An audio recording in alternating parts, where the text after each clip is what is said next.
I took this photo of this rather crazy looking butterfly and I luckily managed to get pretty close up to him before he flew away. So I'm just going to show you quickly a few preliminary adjustments that I've applied on the image.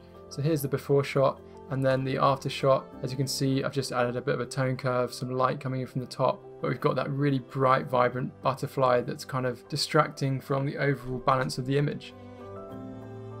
So I want some nice whites to offset that green in the leaves there. Jump into the color panel here, go into the oranges. I'm going to actually desaturate these completely out of the photo. And then the luminance, I'm just going to boost that quite heavily as well. And that really brings out that nice white of the butterfly's wings. I really like how that's transformed the image. It doesn't look as crazy, it's more well balanced between that soft green and the white there.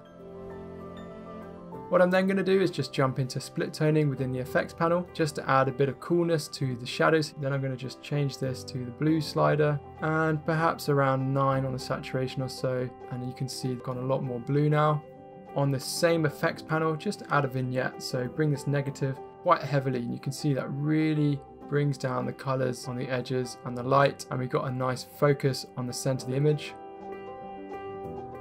And lastly, one thing I might do is add a graduated filter now. That's square. I'm just going to bring one down from the top right towards the butterfly. I'm just going to decrease the exposure there from the top right. And overall, I think this is quite a stark contrast between the original photo we had, this really sort of orange, heavy, vibrant image, to this nice aesthetically balanced photo with sort of minimal colors, but some nice gold light coming from the top left there to bring the photo together, just with a few small changes in Lightroom.